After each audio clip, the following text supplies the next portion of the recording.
Good morning. We're going to get our program started. It's so great to see so many smiling faces, and I can actually see your faces today. We got a great crowd and a great program, so we're going to get started, and we will start by returning thanks for our breakfast. If you would bow and pray with me. Father, we thank you for a beautiful new day of life that you've given us today.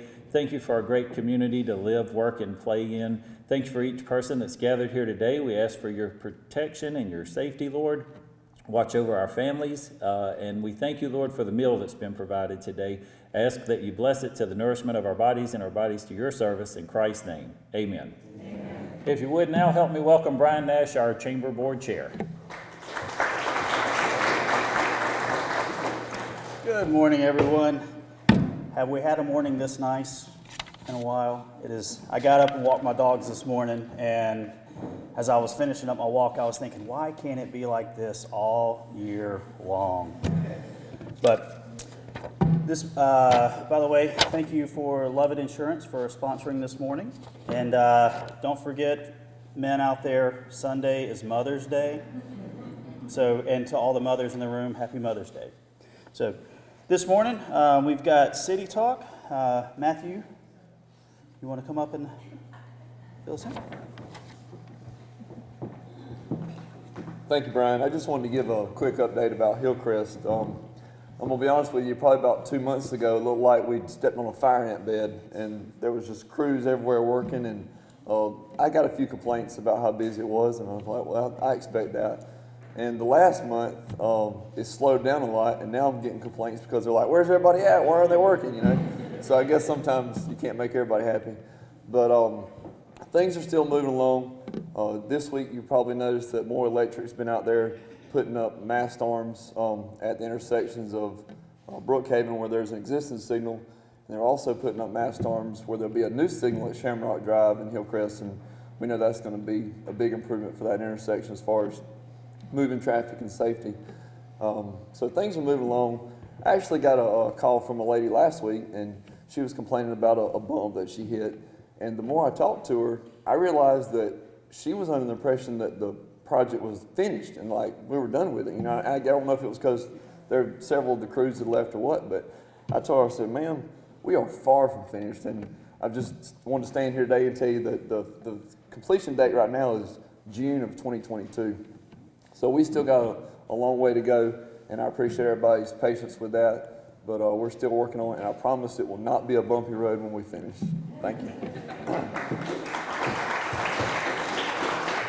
Thank you, Matthew. And from Lawrence County, Mr. Trey Kemp. Morning, y'all. So I figured y'all wanted to hear about taxes this morning because everybody likes to hear about taxes. Next year, we're going to be voting on the Transportation Investment Act here in Lawrence County. It's a 1% sales tax, a lot like SPLOST. SPLOST gets a lot more media coverage than the TIA does. But the TIA really benefits Lawrence County in ways that I think go underreported in the media. When you have the 1% sales tax that everyone pays when they go to the grocery store or to Walmart, that goes to infrastructure projects just in Lawrence County. The TIA is a regional vote, and so people across the region are all paying into these TIA projects, and Lawrence County gets the lion's share of those projects. In fact, over the last 10 years of TIA, we've received somewhere between $25 to $30 million in Lawrence County alone from TIA funds. And so in our region, we have the largest population, we have the most roads, and as a result, we get most of the projects. We were just talking about that speed trap. What's it called? Hillcrest? Oh, yeah, okay. And so Hillcrest was a TIA project, and it's an extremely expensive project, but it was not primarily funded, well, it wasn't completely funded by Lawrence County. The entire region chipped into that with their 1%, and so that's a project that everyone's going to benefit from, but no one more than us. So as this comes up for referendum next year, I hope you consider it and the benefits it has for everybody. Thank y'all. Thank you, Trey. And I do want to tell y'all, this week we did the ribbon cutting over at Hilburn Park for the new pickleball courts, and I know the city and the county and some of the clubs here in town have been a part of that. If y'all haven't seen it, go by Hilburn Park. The old tennis courts have been converted to pickleball courts. I didn't realize we had so many pickleball players in Lawrence County already. Every time I drive by, there's at least one court taken, and I drove by the other afternoon, and there were 12 people playing. So it's a great addition to have to our city. Next, we have Mr. Jeremy Reagan for our chamber talk.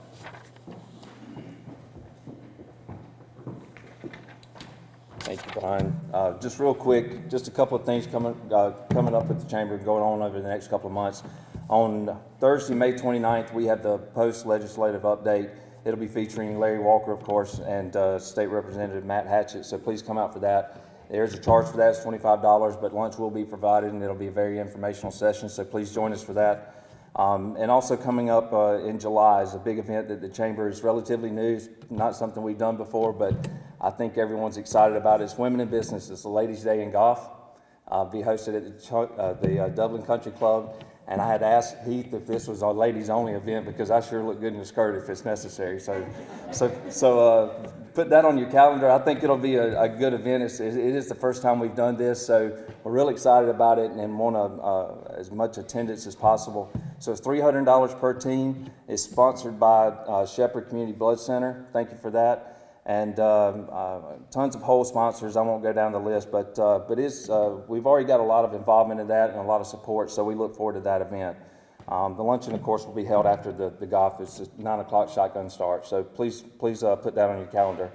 And as far as the chamber goes, I would just say that, everybody, just as everybody's experienced the COVID setbacks that we've had over the last 15 months or so, the chamber's experienced that as well. But I will tell you that through the work of the staff and the people that we have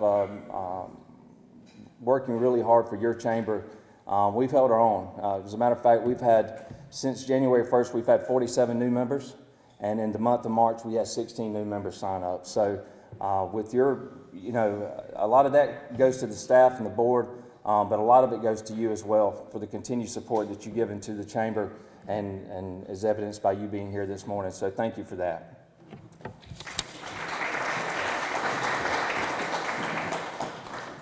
Okay, and our sponsor for today is Lovett Insurance. So y'all welcome Mr. Jeremy McCorkle.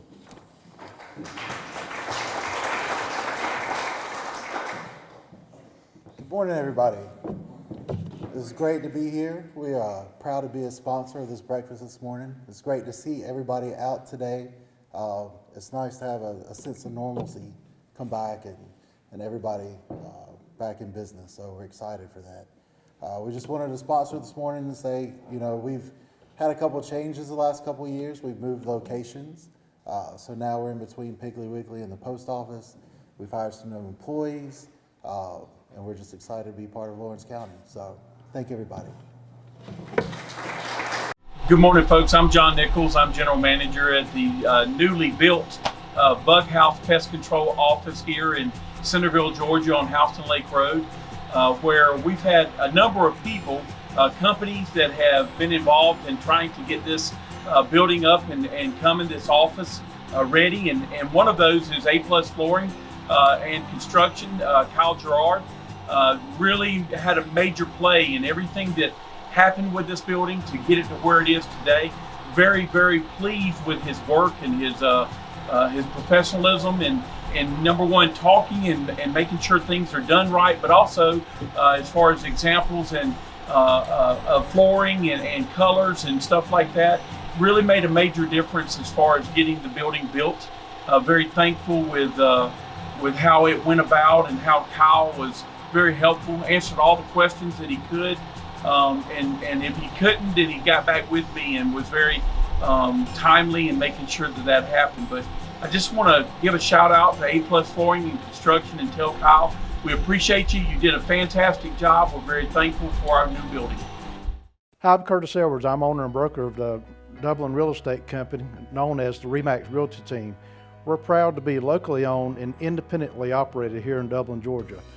I'm so honored to have such a great team who takes RE/MAX Realty Team to the next level in Dublin, Georgia when it comes to servicing our customers' needs of real estate. And our commitment is one reason that our name is the Dublin Real Estate Company. We're proud of Dublin, we're proud to service our customers, but you as the public know us as RE/MAX Realty Team.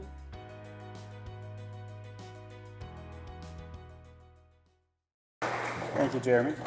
And our sponsor this morning, Jobs, Jobs, Jobs, we've got Dr. Zanders starting off. Dr. Zanders? Thank you so much. I'm so grateful for the opportunity to be able to speak to you about work-based learning. But before we get started, I do have 3 questions that I would like to ask. Employers, are you seeking to hire experienced employees? Let me see a show of hands. Oh, you were slow about moving there. Let me ask you this question. Are you seeking to hire employees with the employability skills that you need to help your job be successful, or the positions that you have, and to help our students be successful? Let me see a show of hands. Participation. Thank you. And the last question, are you just seeking to hire employees so you can have people just show up for work? I like, somebody said yes. I just want people to show up for work. Well, we have a solution to your problem. It is called work-based learning. This morning, I'd like to introduce to you, first of all, my name is Dr. Zanders Mason.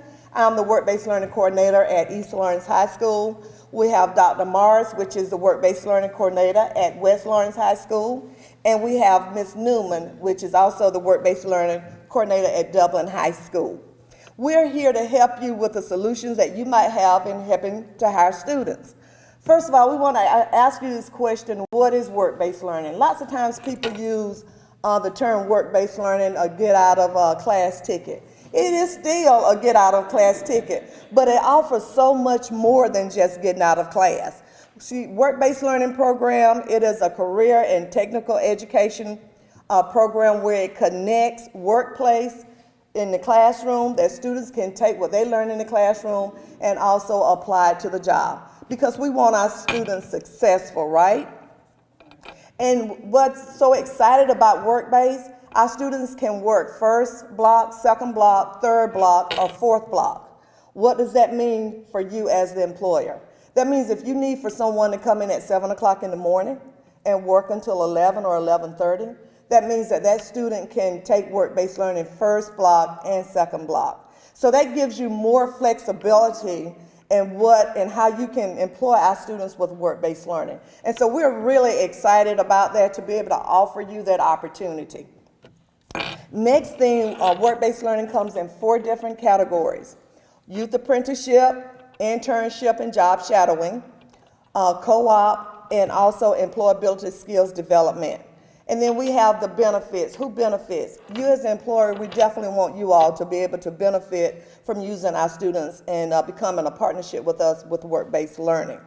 Our school benefits, our students benefits, and our employers benefit. Our school benefits by increased student retention and also exposing students to the state-of-the-art equipment and techniques and experience that they will receive from you as the employer. Now, our students benefit by learning lifelong learning skills through the process of going to work somewhere else. Our students also benefit to help increase motivation and also appreciation for staying in school. Now, our employer, this will help you also to improve employer retention, because we know that you all have a lot of problems with employer retention. And it also helps reduce training and recruitment costs. This is a community service opportunity that we can offer to our community, and also you become an educational stakeholder, and that's important. But one of the most important things, and I'm gonna let Dr. Morris talk about that, is the House Bill 402. Now that's a financial incentive, and we all like to hear about financial incentives, right? So without further ado, I'm gonna let Dr. Morris talk with you about that, and thank you all so much. Good morning. Again, I'm Hope Morris, and I'm the Work-Based Learning Coordinator at West Lawrence High School. Before I talk about House Bill 402, which you do have a brochure there on the table about that, I want to expound a little bit on the 4 categories that Dr. Mason mentioned, with the ESD, the co-op, the youth apprenticeship, and the internship. That's a side that you all do not see, where we have to place students. The majority of our students are employability skills. Those are students who may be in the healthcare pathway, but they cannot get a job in the healthcare pathway in high school, so they're out working fast food and grocery store. And y'all know that's where a lot of our students are working, fast food and grocery store retail, because that's the part-time, that's the jobs that are available. And even there, we have people who are just, we need workers, we need workers, we need workers, especially right now. And the co-op student, that is a student who, in their pathway, say if they're in the business and technology pathway and they're working in the office environment, that is a co-op student. They actually have an office job, learning and working and honing those skills. And we know it's important, those employability skills, as Dr. Mason was talking about, you know, that workforce, getting them there. She asked that question, you just want people to show up and be at work. Well, we have a lot of problems with people not showing up to work. That's attendance. That's one of our employability skills. And we do work with that, we teach that, we do activities with attendance and punctuality, letting the students know there are differences in some of these things. Communication, teamwork, all of those employability skills that have been put out by the Department of Labor with the Georgia Best program. And we do use that curriculum in our work-based learning program in Lawrence County.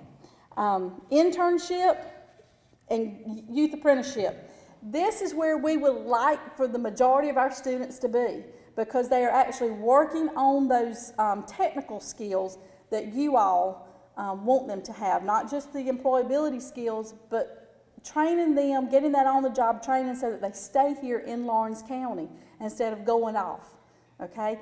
Many times they don't know those jobs are available to them. We did a career fair at the VA last year and went out there, and they saw more than just health care. They didn't know there were other jobs at the VA. You know, even the post office, you know, there's a post office out there. It's a city within a city. So they were amazed at what they saw there. But the internship, I have 2 young ladies this year, and this is how this works, because it's not a benefit necessarily it is a benefit to the employer, but it benefits the student a lot more, because they are getting to job shadow, they're getting to be exposed to what that job actually is. It can be paid or it can be unpaid. And I have 2 young ladies this year who are in the early childhood pathway at West Lawrence High School, 3rd level course. They go out to Southwest Lawrence Elementary, 4th block, but the girls came to me at the beginning of the semester and said, Dr. Morris, we have a class 3rd block we don't like. We don't need it. It was PE. They already had their PE requirement. They didn't want to sit through another PE class. They said, can we go down to the school through your program early? Yes, you can. That's an internship. We can do that. They're not paying them. They're not getting paid. But they're getting that experience of seeing more than just for an hour or so of what a teacher actually does every day. Then we have youth apprenticeship, which is an apprenticeship program so that students are out on the job. They're getting on-the-job training. It is that technical skill, and hopefully that student will have a full-time job with that company when they finish. I have a student now at Steel Fab. He started as a junior, had to be in the work-based learning program to do it. He is an apprentice. He's a welder. He is, I think, currently making $17 an hour. They offered him, you know, benefits, a 401k. He went ahead and jumped on it. He is guaranteed a full-time job when he graduates from high school. Now, there are a few other things that govern or rule youth apprenticeship, the number of hours that they have and different things like that. But that's where we want these students, internship and youth apprenticeship, so that they are staying here in Lawrence County. You're training them for the jobs that you have. It's not just, you know, we know grocery stores and fast food, they need workers. We know that. But we want them to be able to, you know, if they gain those employability skills there, they transfer them to the career that they want. So as we move from that to House Bill 402, so that you know about that, and I did have the brochure on your table, you can read through that, but it is a discount if you employ a work-based learning student with your workers' compensation insurance. And you see the different things there. If you have one student, it's a 2%. It's up to a 5% discount, and it cannot go over $2,500. And the main thing is that we have you in on our database as a work-based learning employer, and then, you know, it's pulled, it goes to whoever needs it, and we go from there. So if you're, interested in that, we can talk more with you about that after the program today. There's also a fact sheet on your table, and this one is just for the Lawrence County Work-Based Learning Programs, but you can see we've got good things going on. There's over 32,000 hours that these students have put in this school year during COVID. These students, worked. They wanted to work. And they made over $279,000. We have 100 plus active business partnerships. And we had 57, we mentioned Georgia Best, the employability skills, that Georgia Best curriculum. Between the two high schools, we had 57 of our work-based learning students have earned that certification that says they have that employability skill. They've gone through the curriculum. That is a certificate that they can take to their employers and say, I'm certified. We have gone through this curriculum. How many of you know about Georgia Best? Anybody in here? One or two? Okay, that is through the Department of Labor, and they actually even have through that program for work. If you need any type of professional development with your businesses, they also have a program with Georgia Best for work. But our students are going through that. Hopefully, they can learn and hone those skills there. And another thing that we do, Dr. Mason and I, are our job openings. Anytime you all have an opening, a position that you're trying to fill, you can send that information to us, and we have a job opening online bulletin board. And we put it on there. We put it out not just our work-based learning students, but we also, for any student in the building, they can come by our doors, scan the QR code, pull up everybody who's got job openings in Dublin and Lawrence County, and they can apply right then and there for some, if it's got the web address. And y'all need to let us know those things, because we're putting them out there. The majority of the ones that I get right now are, off my own social media. I screenshot it and I just upload it. Or I have driven through, gone out making a visit, and I see a sign somewhere that says, we're hiring, and I make a picture so that I can go back to the, when I get to work and put it on that program so that it's there for the students. But this is for all of our students. This is not just for a select group. We're trying to hit everybody and to let them know there are jobs there. You just have to apply. And we also know that a lot of jobs just do the 18-year-olds. That's what we're trying to do, is get in where, especially with internship and the job shadow and the youth apprenticeship, where we can get some of these 16 and 17-year-olds in there so that they can see that it's there and find out if it's what they really want to be when they grow up, and not waiting until they have gone through post-secondary options and decided, okay, I really don't want to be this. I'd rather go try this. And y'all know, mamas and daddies, after you've spent that money, you want them to go into what they got that degree in. And so many of them don't do that, or they can't find a job in that area. So this is an opportunity for them to explore, and I'm going to let Ms. Newman come and talk to you with Dublin City's work-based learning program. The City of Dublin Natural Gas provides the most cost-efficient source of energy available today. So for your home, choose the most natural resource. Safe, clean, efficient. All new subdivisions around the Dublin area have natural gas available. Start reducing your energy bills today with Dublin City Natural Gas Department. Natural gas, the smart choice. Call 277-5048 today and let us help you start saving today. We understand the value of life, and we want to help you live it to its fullest. At City of Hope Heart and Vascular Center, we're here to make your standard of living our #1 priority. Dr. Collins A. Quartang, MD, FACC, FSCAI, is a 5-board certified cardiologist admired for his empathetic approach to patient care. Dr. K is a former non-commissioned officer of the United States Combat Medical Corps.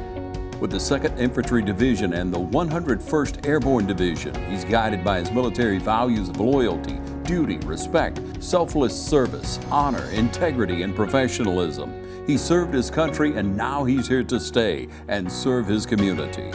Dr. K specializes in internal medicine, echocardiography, nuclear cardiology, general adult cardiology, and interventional cardiology.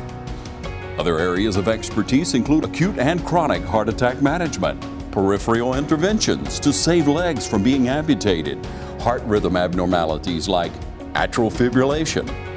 At City of Hope Heart and Vascular Center, we do your heart right. Call for an appointment today at 478-353-1970. Accepting new patients and walk-ins. Relax, Dublin. Dr. K and City of Hope has you covered. Dr. Collins A. Courtang, City of Hope Heart and Vascular Center, 207A, Fairview Park Drive in Dublin. Good morning. Don't let the jacket fool you. I'm with Dublin City. I'm with Dublin High School. Love my county peeps. Love my county peeps, too. But I'm representing Dublin today. I did have a son go through East Lawrence and graduate. Great school, love it. And I have a granddaughter at West Lawrence Primary, so Northwest Lawrence. So love the county. We're a team. We're a good team, I think. As the ladies, they broke down work-based for you guys. I want to put one more under the umbrella with the ESD and co-op and all of that, and internships, called Great Promise Partnership. That is one that we use at Dublin High School. We've used it the last couple of years because it is for at-risk students. Okay, I'm not a full-time work-based coordinator as my counterparts are. I teach, and then I do work-based one block. Okay, you heard them talk about students being able to go out first, second, third, and fourth. The GPP helps my students get to go out when I can't supervise, okay, if that makes sense. All of our students qualify as at-risk students, and it also gives us an extra way for someone else to come in and supervise, okay? We had one of those students this year who has been hired, and I'll highlight this one because they covered most of the other, has worked at Wild Boar. We were able to put her at Wild Boar. She is a female welder, which we're real excited about. She went through the program at OFTC, and then we were able to partner with them, and she's looking to go full-time. We're keeping our fingers crossed on that one. But it's going well. She's doing great. Internships, again, a great fit, y'all, is specialized training, okay? The best fit, I say the stars are aligned, the angels are singing when you have something like that happen, okay? Nurses. We have a cohort group of nurses last year that went through the nursing program. Okay, then if you can get those in work-based and put them in fields like Dublin Air Nursing Home, we've done that. Great fit, especially if that's their career choice. I'm going to go back to something that Hope said, very important, job shadowing. We do virtual a lot. Sometimes we get them out there. If you can take a kid under your wing and train them, let them follow you around, internship, unpaid, fine, works, we do it. That's a great thing for our kids. So about half of mine are ESD students, okay? About half of them are employability skills, 49% are interns. Then I have the GPP student right in the middle. That was this year, okay? So trying to think, great fits, working and getting them. The employability skill standards are great.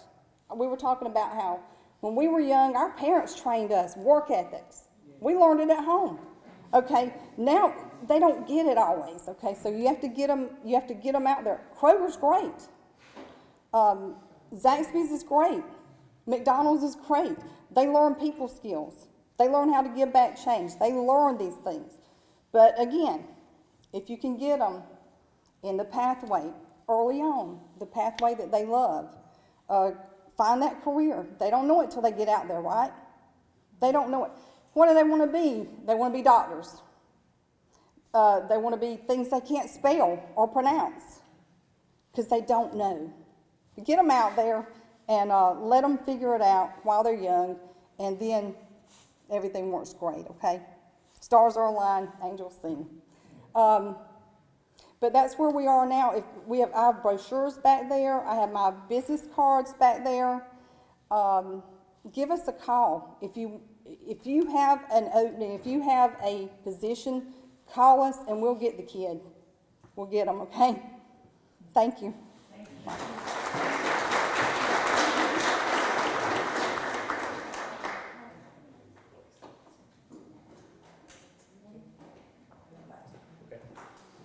Fantastic. Thank you, ladies. I want to start real quick and let you guys know some of the other efforts. Boy, that sun, I'm going to move. Summer Youth Works Program. Some of you have heard of Summer Youth Works Program. We started that back this year. We did place 10 of the students that were in the Summer Youth Works Program in jobs. So I want to say thank you to the folks that worked on that. Thank you if you're in this room and you helped with hiring for that. And I noticed Dr. Hall is here this morning, and Eric and Randy, and our ladies this morning. Let's give all of our educators another round of applause. Thank you. And Leanne's over here as well. I forgot Leanne's over here. I do want to let you know that we are working on things every day at the Chamber with workforce and education. Our Students in Business program, our Summer Youth Works program, our heavy metal tours, and we have a real important announcement. Some of you have already signed up for this, but on the 26th, May 26th, we have a job fair over at the Oconee Gym field. And the city is providing tables and chairs. There'll be a big tent set up in the middle with tables and chairs for applicants to fill out applications on the spot. We'd love for you to come and participate in that. You just need to send me an email letting me know that you want to participate, and we would love to sign you up for that. And I also want to let you know our Development Authority, and Ryan and Beth are here this morning. We had a great meeting this week, and they're leading some efforts that I think all of you are going to see a lot of impact in the very near future that are all directly tied to workforce and education initiatives. So Ryan, Beth, thank you so much for what you guys are doing as well. And let's see, really important, another date, May the 24th. And I'm not sure if we've sent this out yet, but it will be coming out. Chris Clark from the Georgia Chamber will be here to do their statewide listening session. We're fortunate, we are one of the stops on that listening tour. Chris is going to give you some information that's really, really good, and he's going to give you the stuff that you probably really don't want to hear, but it's the stuff that you need to hear and you need to know about the state of education, the state of work, everything that's going on in our state right now, and where we're going and how we're going to get there. Again, that's on May the 24th here at the Chamber. It'll be from 3 o'clock to 4 o'clock in the afternoon, and there will be limited seating because some of our surrounding counties have to come to this meeting because they're not having one in their community. So May 24th is the date on that, and next month we will have Jimmy Allgood with the Ports Authority will be our speaker, so make sure you get signed up for that.